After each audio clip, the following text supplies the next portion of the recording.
যারা এই ষড়যন্ত্রের জাল আল্লাহর বিরুদ্ধে বুনবে, আল্লাহ তাআলা সেটাকে অবশ্যই নস্যাৎ করবে। নবী করিম সাল্লাল্লাহু আলাইহি সাল্লামের জীবনের একটি উদাহরণ দিলে বুঝবেন যে আল্লাহ তাআলা নবীকেও কিভাবে প্রোটেকশন দিয়েছেন এবং ষড়যন্ত্রের জাল কিভাবে নস্যাৎ করেছেন। নবীর বিরুদ্ধে পরোয়ানা জারি হলো, নবীকে এই মক্কা থেকে বের করে দিলেও হবে না, কারণ যেখানেই যাবে সেখানেই দল গঠন হবে, যেখানেই যাবে সেখানেই নতুন করে সে একেবারে ভক্তবৃন্দ তৈরি করবে। অতএব মুহাম্মদকে হত্যা করতে হবে। নাউযুবিল্লাহ বলেন। হত্যা করার ষড়যন্ত্র করা হলো। কিভাবে করা হবে? মুহাম্মদের বাড়ি ঘেরাও করো, মুহাম্মদের বাড়ি ঘেরাও করবা এবং সকলের হাতে অস্ত্র থাকবে। মুহাম্মদ যেন কোনোভাবেই রাতের অন্ধকার হতে হবে কি, রাতের অন্ধকারে মুহাম্মদ সাল্লাল্লাহু আলাইহি সাল্লামের বাড়ি ঘেরাও করা হলো। অস্ত্র শস্ত্র নিয়ে আল্লাহ পাক রব্বুল আলামিন নবীকে বললেন, নবী আপনি ঘর থেকে বের হয়ে এক মুঠো বালু নেবেন। কি নেবেন? বালি নেবেন। এই বালু নিয়ে ফু দিবেন। আল্লাহ রাসূল তাই করলেন। এক মুঠো বালু নিয়ে ফু মারলেন, সকল কাফেরের চোখে ছড়িয়ে ছিটিয়ে পড়লেন। আল্লাহ রাসূল এই সুযোগে সেখান থেকে বের হয়ে মক্কা থেকে মদিনায় হিজরত করলেন। সুবহানাল্লাহ। পরবর্তী সময় আল্লাহ রাসূল এখান থেকে মক্কা থেকে মদিনায় হিজরত করে সেখানে আবার প্রেসিডেন্ট হলেন। সুবহানাল্লাহ বলেন।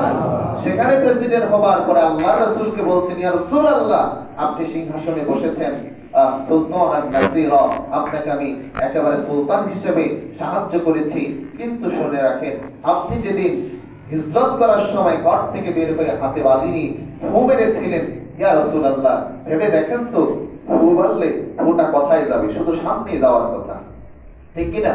কিন্তু আপনার ডানেও গেল, বাঁয়েও গেল, পিছনেও গেল, কিভাবে হলো আপনি কি চিন্তা করেছেন?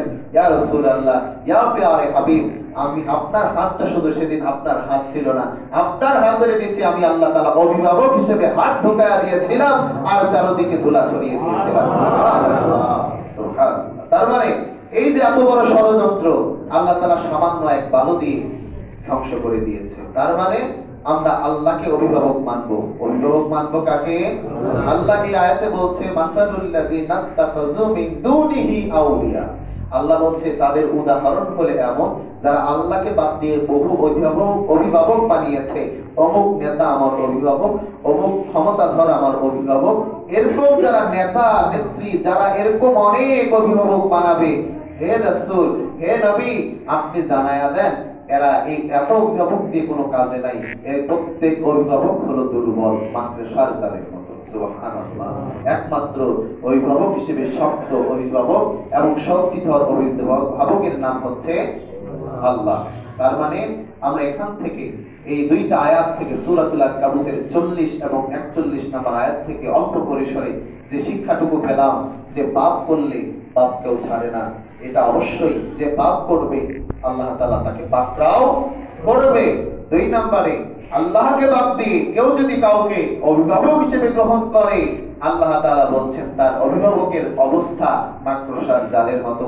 তাহলে আমাদেরকে অভিভাবক হিসেবে এবং